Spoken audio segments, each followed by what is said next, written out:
முதன்முறையாக தமிழ் ஊடக உலகத்தில் ஒரு புதிய பயிற்சி. இந்த பயிற்சியில் நீங்கள் கற்றுக்கொள்வது என்ன?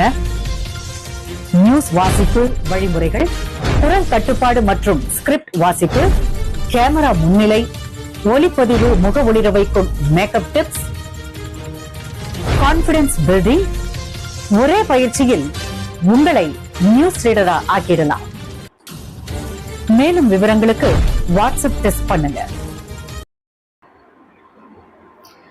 அறிவு அமர் மற்ற அமர் தன்னை திறனறிந்து தேர்தல் செயல் வேண்டும் யார்? வணக்கம் நண்பர்களே. இந்த உலகம் அறிவியலால் நகர்கிறது. ஆனால் அந்த அறிவியல் எப்போதும் சில அதிசயங்களையும் அதே நேரத்தில் ஆபத்தையும் கொண்டு வருகிறது. இன்று நாம் பேசப்போவது ஒரு புது உலகத்தை உருவாக்கக்கூடிய, அதே சமயம் நம்மை கலங்க செய்யக்கூடிய செய்தி. தங்கம். சாமானியருக்கும் மத்திய வங்கிகளுக்கும் நேசமான இந்த லேசான பட் லட்சக்கணக்குகளை ஈர்க்கும் உலோகத்திற்கே புது அத்தியாயம் எழுதப்பட்டுள்ளது. செயற்கை தங்கம் உற்பத்தி உண்மையா கற்பனையா? அமெரிக்காவின் மாரத்தான் ஃபியூஷன் என்ற ஸ்டார்ட் அப் நிறுவனம் மெர்க்குரி என்ற பாதரசத்தை அணுக்கரு இணைவு தொழில்நுட்பத்தின் மூலம் தங்கமாக மாற்றும் முறையை கண்டுபிடித்து விட்டதாக அறிவித்திருக்கிறது. இது சாத்தியம் என்றால் ஒரே உலகில் ஆண்டிற்கு 5000 கிலோ தங்கம் உற்பத்தி செய்யலாம் என்கிறார்கள். இப்போது உலகம் முழுக்க தங்கத்தின் மேல் நம்பிக்கை வைத்திருக்கும் சூழலில் இந்த செயற்கை தங்க உற்பத்தி வெற்றிகரமாயினால் தங்கம் விலை 30% வரை குறைய வாய்ப்பு உள்ளது.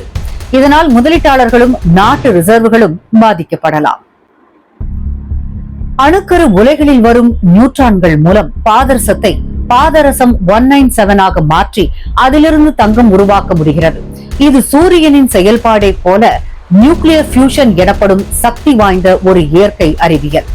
ஆனால் ஒரு சிக்கல் இருக்கிறது. இந்த தங்கத்தில் கதிரியக்க தன்மை இருக்கக்கூடும். அதனால் இந்த செயற்கை தங்கத்தை 14 to 18 ஆண்டுகள் தனியாக பாதுகாப்பாக வைக்க வேண்டும். அதுவரை நம்மால் அதை நாணயம், நகை போன்ற எந்த பயன்பாட்டிற்கும் பயன்படுத்த முடியாது. உண்மையிலேயே இது ஒரு வரப்பிரசாதமா அல்லது பேராபத்தா? இந்த அணுக்கரு இணைவு தொழில்நுட்பத்தின் மூலம் தூய்மையான மின்சாரம் உருவாகும் என்பது முக்கியமான நோக்கம். ஆனால் அதிலிருந்து வரும் தங்கம் ஒரு வணிக ராக்கெட் மாதிரி செயல்பட துவங்கினால் உலகின் பொருளாதாரம் ஒன்று அல்ல பல உருளும். நண்பர்களே, அறிவியல் மனித குலத்திற்கு வரப்பிரசாதமாக இருக்கலாம். ஆனால் அதை எப்படி பயன்படுத்துகிறோம் என்பதுதான் யதார்த்த விளைவுகளுக்கு காரணம். நீங்க என்ன நினைக்கிறீங்க? செயற்கை தங்கம் உண்மையில் நமக்கு நன்மையா அல்லது பேராபத்தா? தங்கத்தின் மதிப்பை இவ்வளவு தூரம் இழுக்கும் இந்த கண்டுபிடிப்பு ஏற்றுக்கொள்ளக்கூடியதா? இப்படி செல்வத்தின் உற்பத்தி இயற்கை வழி இல்லாமல் சோதனையாக வந்தால் நம் சமூகத்தில் அது எவ்வித தாக்கம் ஏற்படுத்தும்? உங்களுடைய கருத்துக்களை கீழே கமெண்ட்ஸ்ல பகிருங்கள். ஒரு அறிவு திறன் மிகுந்த பார்வையாளராக உங்கள் பார்வை மிகவும் முக்கியம்.